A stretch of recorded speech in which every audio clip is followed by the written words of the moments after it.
हम लोग यहाँ पे यूनिट 8 को डिस्कस कर रहे थे, जिसमें असिस्टिव टेक्नोलॉजी के बारे में हम लोग यहाँ पे डिस्कस कर रहे हैं, ठीक है ना। असिस्टिव टेक्नोलॉजी में ये एक सहायक उपकरण होता है। अगर इसकी बात करें तो ये जो सीखने में जिनको प्रॉब्लम होती है उनके लिए इसका प्रयोग किया किया जाता है।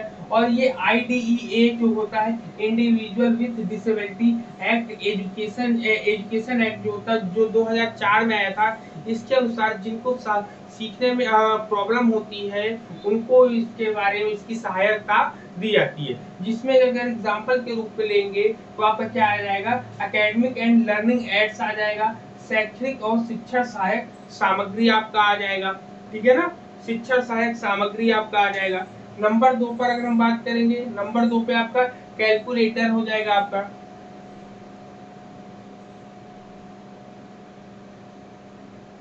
कैलकुलेटर्स हो जाएंगे आपके, ठीक है ना। कैलकुलेटर को हम संगणक बोलते हैं। फिर नंबर 3 पर हम और क्या, कंसेप्ट मैप सॉफ्टवेयर होता है इसमें, कंसेप्ट मैप सॉफ्टवेयर, ठीक, कंसेप्ट मैप सॉफ्टवेयर होता है आपका। फिर इसके बाद आपका क्या होता है, अल्टरनेटिव और मॉडिफाइड कीबोर्ड होते हैं। कुल मिला के कीबोर्ड होते होते हैं, ठीक है।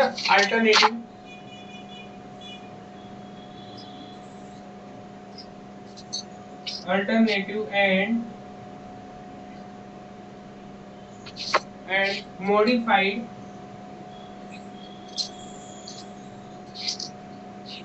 सर एकदम म्यूट कर लीजिए अपने आप को, स्क्रीन हट जा रही है। कीबोर्ड हो जाता है आपका, ठीक है ना। मॉडिफाइड कीबोर्ड, वैकल्पिक या संशोधित कीबोर्ड लिखेंगे, वैकल्पिक, ठीक है। क्या वैकल्पिक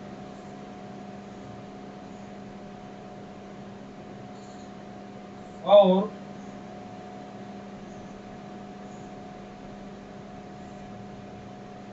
संशोधित, ठीक है, और संशोधित कीबोर्ड, ठीक, कीबोर्ड आता है। और इसमें क्या है, और इसमें आपका आता है स्क्रीन रीडर्स आते हैं आपके, क्या होते हैं, स्क्रीन रीडर्स आप लिख लेंगे,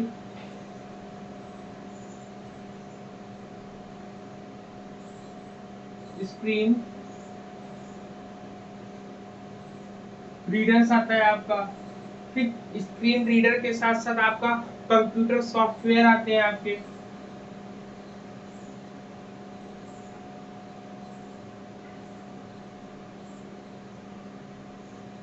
कंप्यूटर सॉफ्टवेयर आता है। और इसमें आप क्या सकते हैं, ब्रेल राइटर आते हैं, लेखक आते हैं, ठीक ना। क्या आता है, ब्रेल राइटर,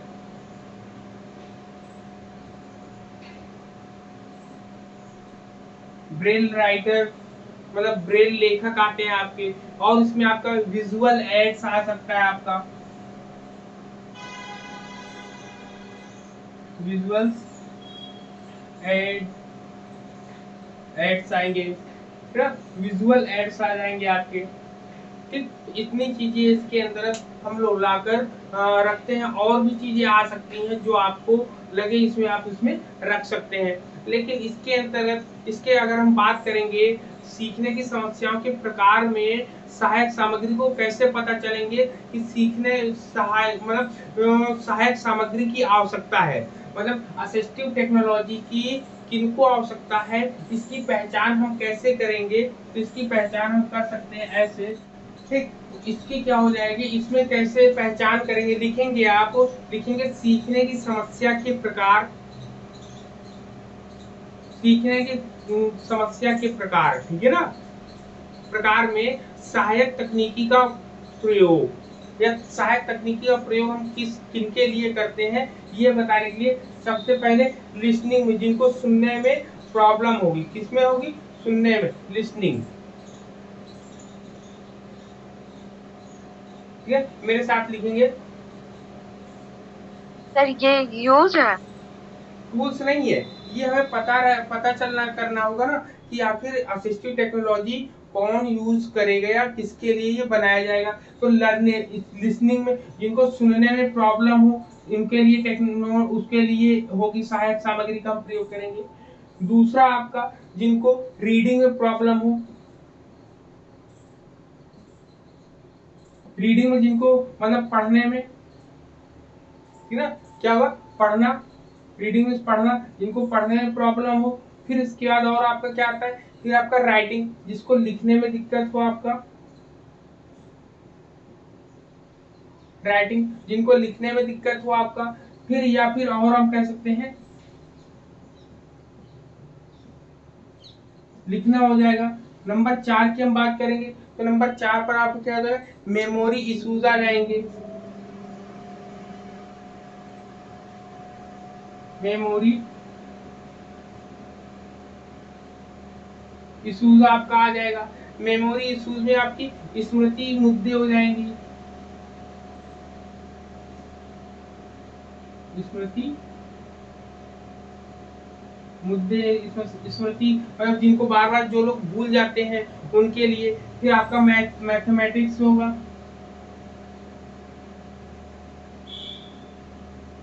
मैथमेटिक्स होता है आपका गणित, गणित में जिसको प्रॉब्लम होती है। तो इन लोगों के लिए जो है ये असिस्टिव टेक्नोलॉजी का यूज ज्यादा ये लोग करते हैं, ठीक है ना। कौन से लोग करते हैं, तो ये लोग ज्यादा करते हैं। इसके लाभ भी आपको पता होंगे, इसमें बहुत इजी वे में फास्ट तरीके से हम लोग काम कर सकते हैं ना। यहाँ पे जो है जो यंग लोग होते हैं उनको प्रोत्साहित करने के लिए ये होता है कि उनका मोटिवेशन लेवल कम ना हो, वो किसी प्रकार से अपने आप को किसी से कम ना आके, है ना। देखेंगे कि ई लर्निंग की क्या भूमिका होती है। ई लर्निंग क्या होता है अब कि कंप्यूटराइज डिवाइस आ गए हैं, आपके सॉफ्टवेयर फंक्शंस इसमें ज्यादा आ गए।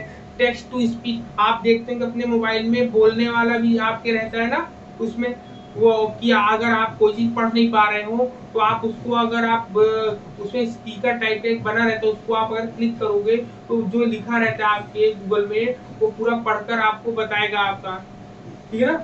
अगर मोबाइल ऐप की बात करें तो ऑडियो रिकॉर्डर होता है, टॉकिंग डिक्शनरी होती है आपकी ना, IXL मैथ्स वाला होता है आपका, टेक्स्ट टू सॉफ्टवेयर स्पीच आपका होता है। तो तमाम ऐसी चीजें होती हैं जो मोबाइल डिवाइस में होती है आपकी, ठीक है ना, क्लियर। तो इसके अंदर इतना ही आपका रहा है। टेक्नोलॉजी कोई भी यूज कर सकता है, लेकिन मेन पर्पस ये रहता है जिनको सीखने में प्रॉब्लम होती है उनको ध्यान में रखते हुए बनाते हैं। जिनको सुनने में, पढ़ने में, लिखने में, या जो भूल जाते हैं, या मैथ में जिनको प्रॉब्लम होती है उनके लिए ये चीजें बनाई गई हैं असिस्टिव टेक्नोलॉजी। यूनिट 8 के डी पोर्शन में लोग डिस्कस करेंगे। तो सबसे पहले इसमें आपका आता है use of ICT in evaluation, ठीक है ना। Use of ICT in evaluation, administration and research, ठीक है। ये आपका पार्ट है आपका पहले पार्ट में क्या है आपका, इसमें जो पूरा देता है यूज ऑफ, लिखेंगे CT का प्रयोग, ठीक, ये आपका आ जाता है इसमें। अब देखिए आपको हम लोगों को क्या बात करनी है, हम लोगों को बात करनी है मूल्यांकन, मतलब ICT का प्रयोग। अब यहाँ पर देखना है, कहाँ पर देखना है ICT का प्रयोग, इवैल्यूएशन में, मूल्यांकन में देखना है, एडमिनिस्ट्रेशन में, प्रशासन में देखना है, और हमें रिसर्च में देखना है इनके प्रयोग के बारे में। तो सबसे पहले हम लोग इवैल्यूएशन की बात करेंगे। तो इवैल्यूएशन क्या होता है, सबसे पहले हम लोग इवैल्यूएशन की बात करते हैं।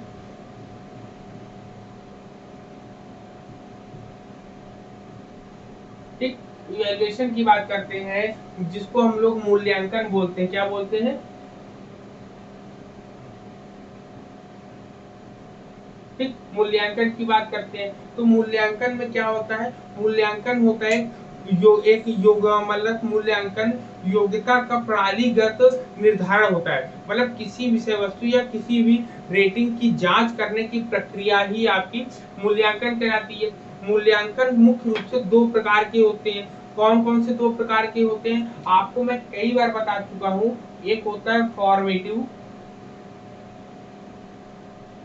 फॉर्मेटिव होता है, दूसरा क्या होता है आपका, दूसरा जो होता है आपका समेटिव होता है आपका,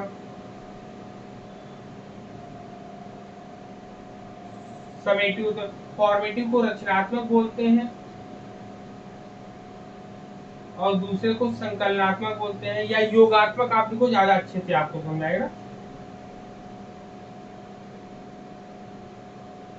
योगात्मक होता है। रचनात्मक में क्या होता है, जब हम कुछ कुछ समय पर जो है किसी भी विषय वस्तु का हम टेस्ट लेते रहते हैं, वो आपका आता है आपका। और जो योगात्मक होता है कंप्लीट पूरा होने पर, जैसे आपका टेस्ट हर 15 दिन में लिया जाए तो किसमें आएगा, तो वो आपका फॉर्मेटिव में आएगा। लेकिन आपका यूनिट क्लियर होने पर हर 6 महीने में जो एग्जाम होता है वो समेटिव में आता है। अब बात आती है आईसीटी का प्रयोग कैसे करते हैं, तो आईसीटी के कुछ टूल्स होंगे, तो इवैल्यूएशन इससे संबंधित कुछ टूल्स है आपके, ठीक है ना।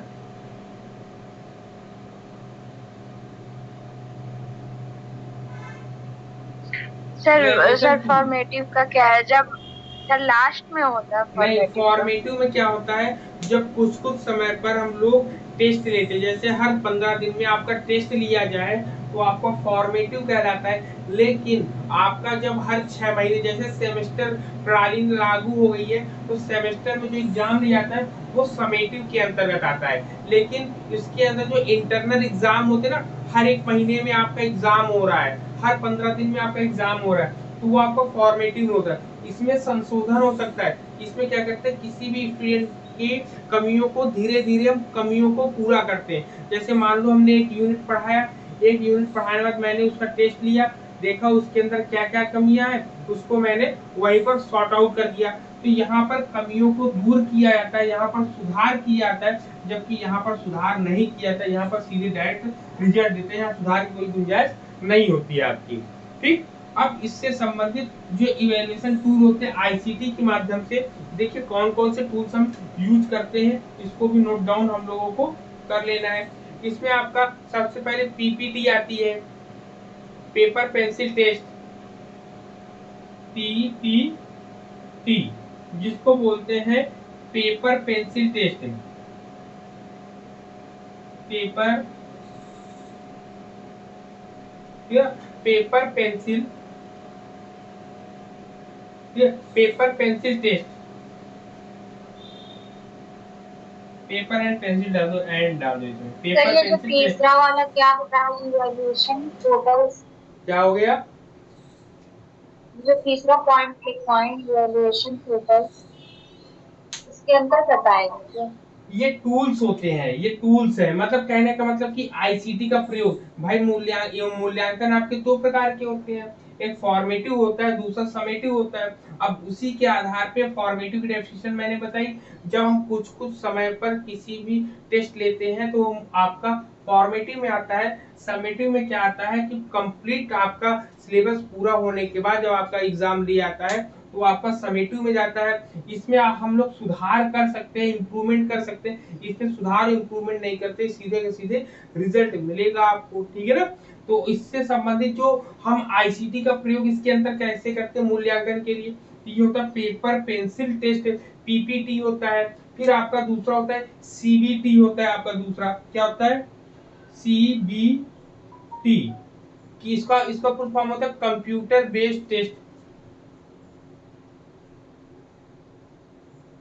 कंप्यूटर, ठीक है, कंप्यूटर बेस्ड टेस्ट होता है आपका, ठीक है, कंप्यूटर आधारित टेस्ट होता है आपका, लिखेंगे इसको कंप्यूटर आधारित टेस्ट होता है। फिर आपका oral test and so on होता है, ठीक है ना। ओरल टेस्ट आपका होता है नंबर 3 पे, आप डाल सकते हैं ओरल टेस्ट, ठीक। ये टूल्स होते हैं आपके इसके, क्लियर है पॉइंट। जी सर। अब आईसीटी का प्रयोग हम कैसे करते हैं, इसका उपयोग कैसे करते हैं, इसका प्रयोग हम क्वेश्चन पेपर बनाने में कर सकते हैं। आप देखते होंगे कि आपको गूगल फॉर्म के तरीके एक क्वेश्चन पेपर मिलता होगा, 10 क्वेश्चन का, 15 क्वेश्चन का, उसमें आपको टिक करना होता है, तो इसमें प्रश्न पत्रों को तैयार करना होता है, इसमें डिजिटल चीजों को मतलब छात्र मूल्यांकन कार्यों को, प्रतिक्रियाओं को, ग्रेड को, उसमें सबका सब स्टोरेज करना होता है। इसमें छात्रों के जो रिप्लाई करते हैं, छात्रों की प्रतिक्रियाओं का विश्लेषण करने के लिए कंप्यूटर का हम लोग उपयोग करते हैं। जैसे जिस बच्चे ने जो आंसर दिया उसका एनालिसिस करने के लिए, उसका जो है किस फॉर्म में कौन सा बच्चा किस कैटेगरी में आएगा उसको डिसाइड करने के लिए हम लोग इसका प्रयोग करते हैं। इसमें आपका CAA भी आता है, इसके अंतर्गत क्या आता है, इसके अंतर्गत CAA। CAA क्या होता है ये भी याद रखना है आपको। CAA होता है कंप्यूटर सहायक मूल्यांकन, मतलब कंप्यूटर असिस्टेड असेसमेंट। लिखेंगे कंप्यूटर, ठीक है ना, कंप्यूटर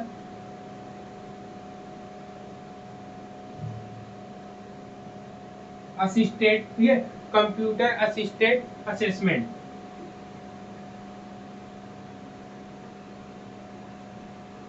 असेसमेंट, ठीक है, इसको क्या बोलते हैं, कंप्यूटर सहायक,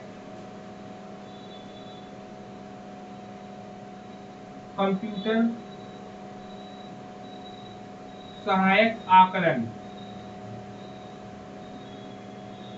कंप्यूटर सहायक आकलन कहीं कहीं मूल्यांकन में मिलेगा, तो बात एक ही होती है। इसमें क्या होता है, इसमें होता है कि यह जो होता है छात्रों के सीखने और प्रदर्शन का आकलन करने के लिए कंप्यूटर के उपयोग को बताया जाता है। इसमें मूल्यांकन जो होता है दोनों प्रकार से होता है, दोनों प्रकार इन द सेंस ऑनलाइन और ऑफलाइन।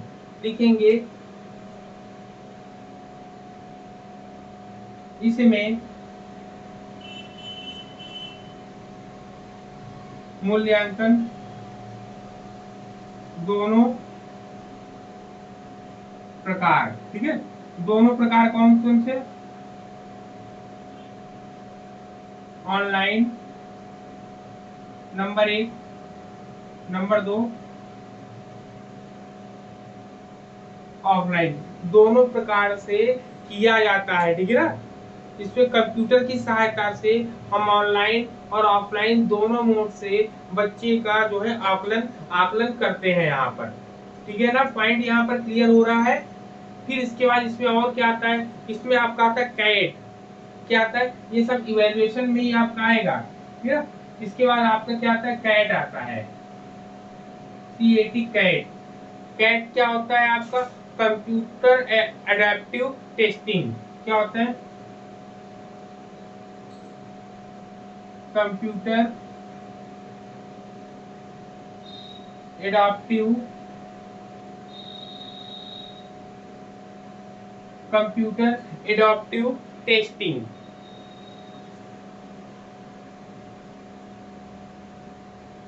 टेस्टिंग होता है। इसको क्या बोलते हैं, कंप्यूटर अनुकूली परीक्षण।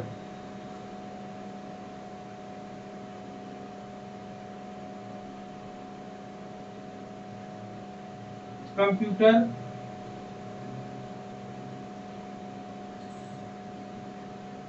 अनुकूली परीक्षण, ठीक, कंप्यूटर अनुकूली परीक्षण होता है। इसके अंतर्गत क्या होता है, आप लोग लिखते जाइएगा ना। इसके अंतर्गत क्या होता है, इसके अंतर्गत होता है कि यह छात्र की प्रतिक्रियाओं पर निर्भर करता है, मतलब it dependent on the students responses, the software will automatically adjust the level of question. मतलब ये बच्चे की मतलब इसमें कहते हैं छात्र की प्रतिक्रियाओं पर ये निर्भर करता है, या जो सॉफ्टवेयर स्वचालित रूप से प्रश्नों के स्तर को समायोजित करेगा, ठीक है। ये क्या है, प्रश्नों के स्तर को क्या करता है, समायोजित करता है। कहता है कि adjust the level of question, automatically adjust the level of question. लिख लेंगे इसको, यहाँ पर लिख देते हैं, लिखेंगे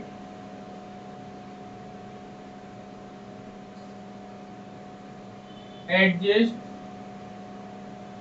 द, ठीक है, adjust the level of question. ये सब क्या है, ये सॉफ्टवेयर है एक तरीके के। कंप्यूटर में सॉफ्टवेयर होते हैं जिसमें प्रश्नों का स्तर जो है अपने आप धीरे धीरे धीरे धीरे बढ़ता जाता है यहाँ पर, ठीक है ना। यहाँ पे क्वेश्चंस के स्तर बढ़ते हैं, यहाँ पर जो मूल्यांकन ऑफलाइन और ऑनलाइन दोनों तरीके से होता है CAA से आपका, ठीक है ना। ये दो चीजें इसके अंतर्गत आती हैं आपकी। क्लियर है पॉइंट?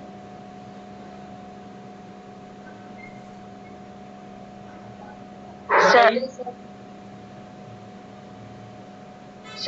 मतलब ये किस टाइप का आता है, ये समझ में नहीं आया कैट का। कौन CAT? हाँ सर।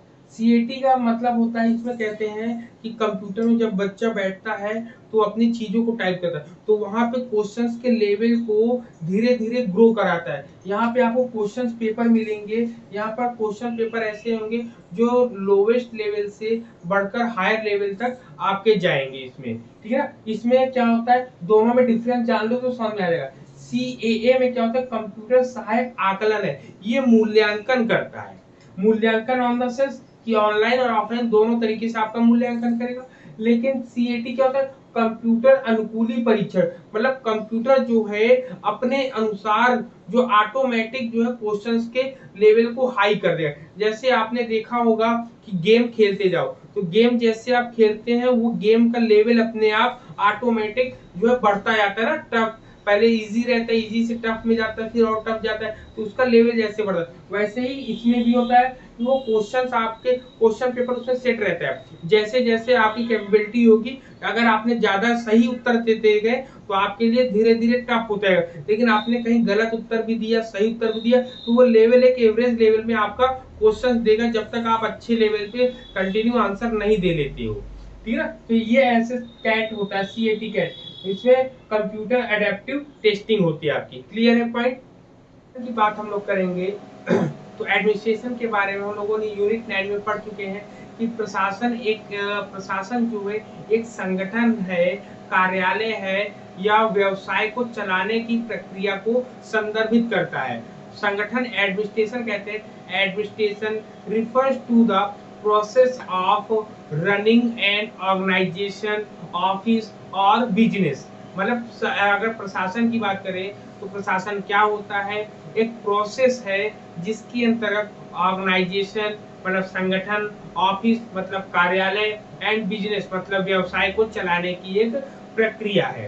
कहते हैं कि this includes creating rule and regulation, making decision, management of operatings, creating organization of staff, employees, people to direct activity towards achieving a common goal or objective।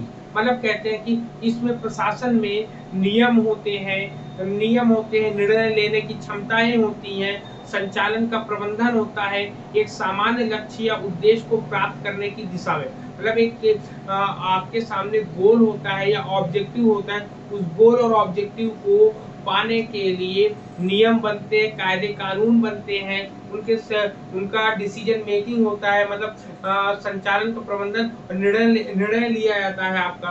तो ये सब चीजें जो है प्रशासन के अंतर्गत आती है। प्रशासन की कुछ बुनियादी जो प्रोसेस होती हैं, इसमें क्या होता है, इसमें जो इम्पोर्टेंट चीज है, जो इसके स्टेप कह सकते हैं, प्रोसेस कह सकते हैं। सबसे पहले प्लानिंग आता है आपका, सबसे पहले प्लानिंग करते हैं, प्लानिंग के बाद ऑर्गेनाइजेशन,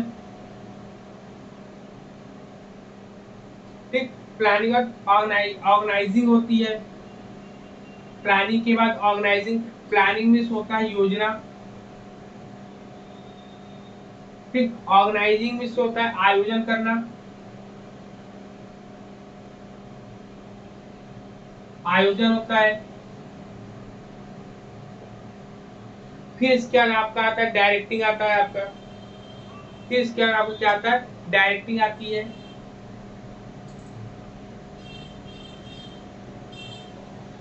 डायरेक्टिंग होती है, डायरेक्टिंग में इससे होता है निर्देशन या निर्देश, निर्देशन या निर्देश होता है। नंबर 4 पे आपका क्या आता है, नंबर 4 पे आपका आता है कंट्रोलिंग,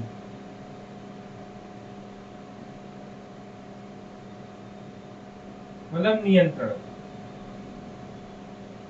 ठीक, नियंत्रण आपका आता है इसके अंतर्गत आपका। ठीक, तो ये आपका होता है। इसमें आईसीटी का प्रयोग कैसे करते हैं? आईसीटी का जो है वहां पे पूरी की पूरी सिस्टम हम लगा लेते हैं मैनेजमेंट को संभालने के लिए। जो कंप्यूटर से आप तो हाईटेक देख रहे होंगे कि एडमिनिस्ट्रेशन में जो है आईसीटी का सबसे ज्यादा प्रयोग होता है। हर जगह कैमरास लगे होते हैं और आपके जो है टूल्स कई प्रकार के वहां पर लगाए रहते हैं। तो इसमें जो इन सब चीजों जो हमें इंफॉर्मेशन दे, हमारे संगठन को सही तरीके से चलाए, उन सभी का जब हम प्रयोग करते हैं तो वही आपका प्रशासन के अंतर्गत आपका आता है। इसमें कोई सॉफ्टवेयर इसके लिए नहीं है आपका ना, सभी सॉफ्टवेयर को मिलाकर इसमें यूज करते हैं। ठीक, ये हो गया। फिर इसके बाद हम लोग बात करते हैं रिसर्च की। रिसर्च में क्या होता है?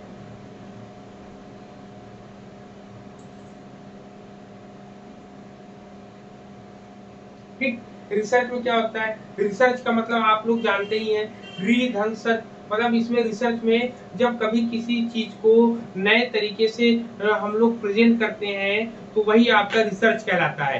किसी एक चीज को नए तरीके से प्रेजेंट करना, उसको मॉडिफाई करके हम जब किसी के सामने पेश करते हैं तो वही आपका रिसर्च कहलाता है। मतलब ज्ञान की खोज करना, सर्च ऑफ नॉलेज, ज्ञान की खोज करना ही आपका क्या कहलाता है? रिसर्च कहलाता है। रिसर्च के और भी टॉपिक को हम लोग पढ़ेंगे, इसके सिलेबस में जो यूनिट 6 है उसमें पढ़ेंगे। लेकिन इसमें हम लोगों को देखना है आईसीटी का उपयोग क्या है इसके अंदर। ठीक है, आईसीटी का उपयोग क्या है इसके अंदर। तो रिसर्च में इसमें अगर इसमें और भी बात करेंगे, सबसे पहले इसकी क्या होती है, इसके स्टेप को जान लेना बहुत जरूरी होता है, जो कि एग्जाम में आता है। सबसे पहले क्या होता है? कलेक्टिंग डाटा होता है आपका। ठीक है, ये आपका प्रोसेस है आपका। ठीक, रिसर्च के प्रोसेस की बात करेंगे, क्या होगा आपका? नंबर 1 पर collecting data, collecting data. Number 2 पर हम बात करेंगे, नंबर 2 पर आपका analysis of data, analysis of data होता है। फिर नंबर 3 पे हम बात करेंगे, नंबर 3 पे आपका हाइपोथेसिस टेस्टिंग होती है आपकी।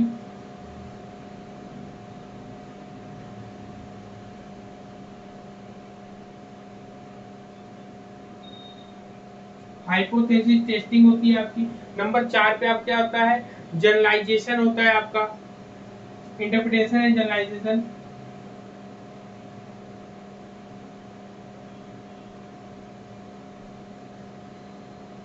इंटरप्रिटेशन होता है एंड जनरलाइजेशन होता है। एंड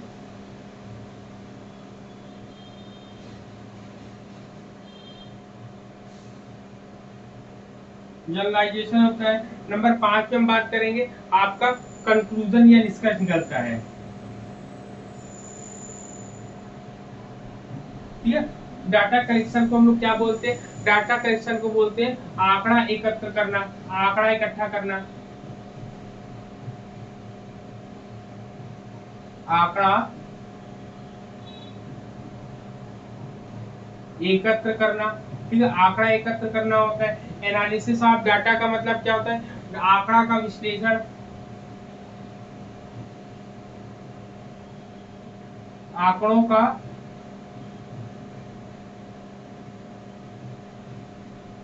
विश्लेषण करना होता है। फिर हाइपोथेसिस टेस्टिंग का मतलब क्या होता है? परिकल्पना परीक्षण। क्या होता है? क्या होता है आपका? परिकल्पना परीक्षण होता है आपका। लिखेंगे परिकल्पना परीक्षण होता है। फिर interpret and generalisation. Interpret means होती व्याख्या करना, व्याख्या करते हैं। और जनरलाइज मीन्स होती है उसको क्या? सामान्यीकरण कर देना। क्या होता है? सामान्यीकरण।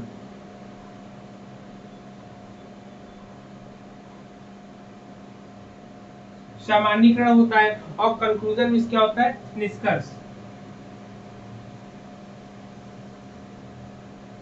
ठीक है, निष्कर्ष होता है आपका।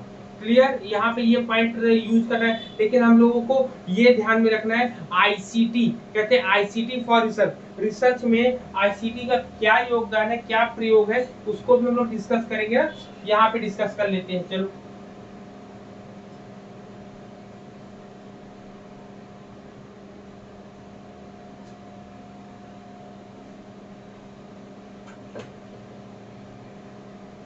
ठीक, तो अब यहाँ पर हम देखेंगे ICT for research, ICT for research होता है। ठीक, अब इसका प्रयोग कैसे, जैसे इसका प्रयोग हम लोग कैसे करते हैं, ईमेल्स में करते हैं हम लोग, किसमें, ईमेल में इंफॉर्मेशन देने के लिए, या डॉक्यूमेंट एक्सचेंज होता है आपका, क्या होता है, डॉक्यूमेंट एक्सचेंज, डॉक्यूमेंट, ठीक है, डॉक्यूमेंट एक्सचेंज होता है। डॉक्यूमेंट एक्सचेंज का मतलब होता है दस्तावेज को एक दूसरे को लेन देन जो करते हैं। इसमें और दूसरे नंबर पे हम लोग देखते हैं ई जर्नल्स आते हैं आपके, क्या आता है, ई जर्नल्स। क्या होता है, जब कभी कोई जो है किसी टॉपिक पर अपनी जानकारी देता है, अपने ज्ञान के आधार पर नई चीजों को निकाल कर देता है, तो वो आपका जर्नल्स होता है।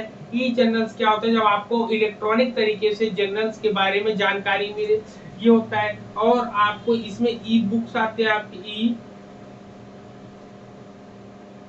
बुक्स आता है आपका। फिर और आपका क्या आता है, और इसमें आपका आता है ऑनलाइन डेटाबेसेस होते हैं आपके, ऑनलाइन डेटाबेसेस होता है आपका। और इसमें क्या हो सकता है, यहाँ पे पेपर्स होते हैं, प्रपोजल्स होते हैं, ठीक है, मतलब प्रिपेयरिंग,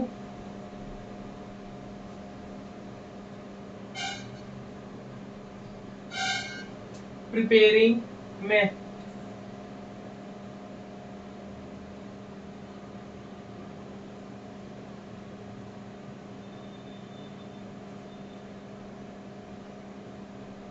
मेनू स्क्रिप्ट्स होते हैं आपके, यहाँ पर मेनू स्क्रिप्ट्स होते हैं, प्रपोजल्स होते हैं, प्रपोजल्स होते हैं आपके, एंड पेपर्स होते हैं आपके,